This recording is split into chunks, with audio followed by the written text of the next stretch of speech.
수가 또 하락했죠. 네, 매파 연준의 뉴욕 증시 충격에서 빠져나오지 못하고 있는 모습입니다. 연준이 금리를 동결했지만 연내 추가 인상 가능성을 시사하면서 또다시 빨갛게 물들었는데요. 3대 지수 모두 1% 넘게 떨어졌습니다. 특히 기술주가 약세를 보이면서 나스닥 지수는 2% 가까이 하락했습니다. 섹터별로 봐도 이날 시장 너무 안 좋았죠. 거의 모든 섹터가 빨간빛을 띠고 있는데요. 이 중에서도 엔비디아가 3% 가까이 떨어지는 등 기술주가 특히 부진했습니다. 아무래도 연준의 추가 긴축 우려가 부담이 됐겠죠. 반면 헬스케어 섹터 외롭게 초록불을 켜며 강세를 보였습니다. 동결은 이미 예상된 결과였던 만큼 시장은 연준이 올해 안에 금리를 한 번 더 인상할 수 있다는 점, 그리고 금리가 생각보다 더 오래, 더 높은 수준에 머물 수 있다는 점에 주목했는데요. 게다가 점도표상 내년 말 금리 전망치가 상향되면서 금리 인하 횟수가 기존의 4회에서 2회로 줄어들 수 있다는 우려까지 불거졌죠. 이 여파로 국채금리가 급등하며 증시에 부담으로 작용했습니다. 연준의 통화정책에 민감한 2년물 국채금리, 이날도 5.1%를 상회하며 2006년에 달성한 최고치 근방에서 움직였고요.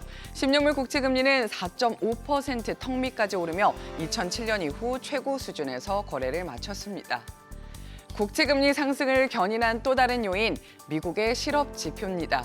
지난주 신규 실업보험 청구 건수가 전주 대비 2만 건 감소한 20만 1,000명으로 집계됐는데요. 이는 8개월 만에 가장 적은 수준으로 월스트리트 저널이 집계한 전문가 예상치 22만 5천 명도 밑돕니다.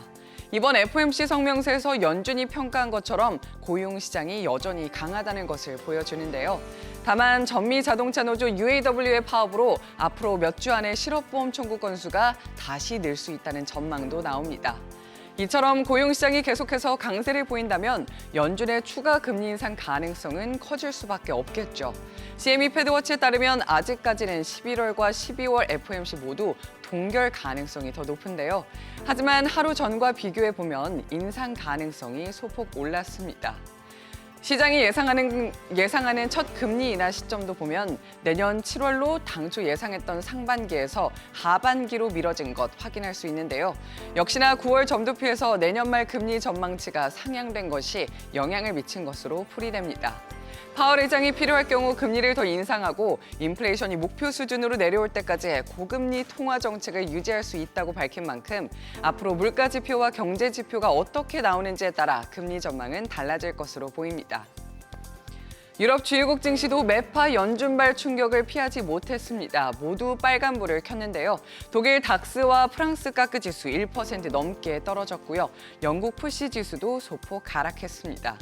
한편 연준에 이어 영란은행도 기준금리를 5.25%로 동결하며 14회 연속 이어온 금리 인상을 중단했습니다. 아시아 증시도 일제히 하락했습니다. 상해 종합지수 0.77% 내렸고요.